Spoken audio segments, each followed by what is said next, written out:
Қайырлы күн баршаңызға. Бүгін видеомызда осындай штордың түрін тігуді үйрететін боламын. Менде лазерный велюрдан тігілген штор. Міне шашағы екі түрлі цветтен комбинированный етілген. Өйткені штордың ішкі тюлі ақ болады. Бізде осындай дайын материал биіктікті 2,80 деп алдым. Сол бойынша мен қазір қырқып шығатын боламын.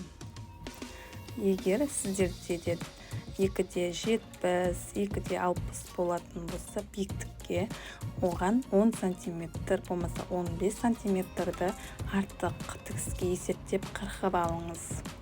Енді материалдың екі шетіндегі осындай крой деп айтылады, соны 2 см-ге қырқып алып тастаңыз. Өйткені бұл қазір пердені тіккен кезде екі шеті тырысып қалатын болады. Енді мен перденің екі жақ бөлігінен бастап тігемін. Екінші жағын сыртқы бөлігінің 2 см-ге қайырып, есептеп сол бойынша тігіп шығамын. Сіздерге егер қиын болатын болса, булавка қыстырып тігіп шығыңыз.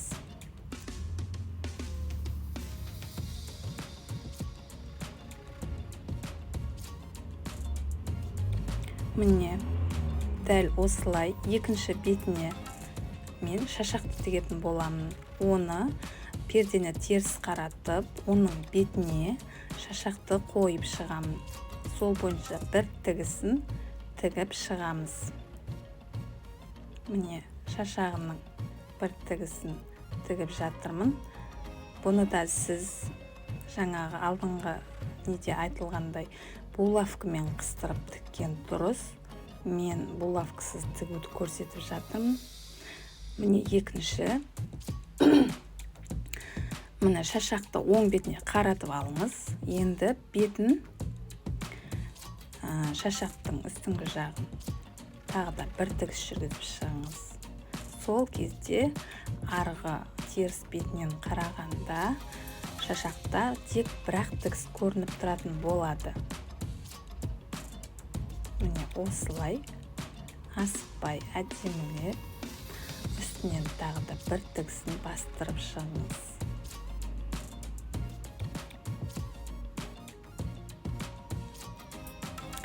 Енді етегін қайырамыз. Мен 3 см-ге қайырып жатырмын. Міне есептеп 3 см-ді міне екі бүктеп булавка қыстырып шығып, сол бойынша тігіңіз. Міне закрепка жіберіп алыңыз бірінші.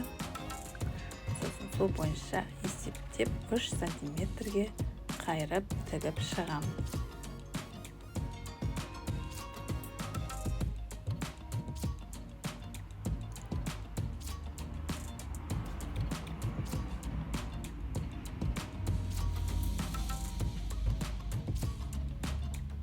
Міне осылай 3 см-ді есептеп отырып, пердені аяғына шейін тігіп шығамыз. Енді жоғарғы үстіңгі бөлікті тігеміз. Лентамыздың мына екі ілгегі осы жоғарғы жаққа қарап тұру керек. Біз оны міне 2 см-ге шегіндіріп тігемін. Өйткені тігіп болғаннан кейін 10 см-ге қайыруды есептеп шығып, үстіне лентаны тігіп жатырмын.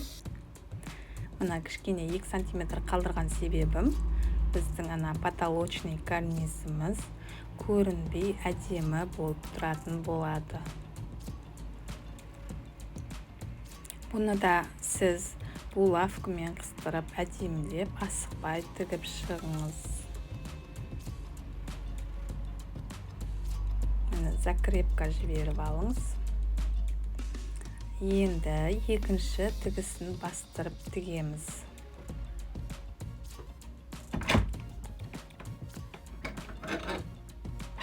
екінші тігісін бастырып тігіп жатырмын.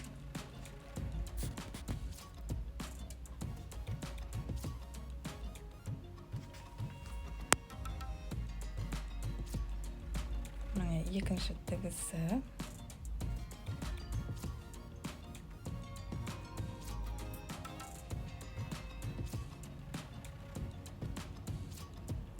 Міне пердеміз дайын. Мына оң бетінен қарағанда міне екі тігісі көрініп тұр. Екі жібін тартып байлап, сборка жасап, іліп қойыңыз. Менің каналыма тіркеліп подписаться етуді ұмытпаңыз.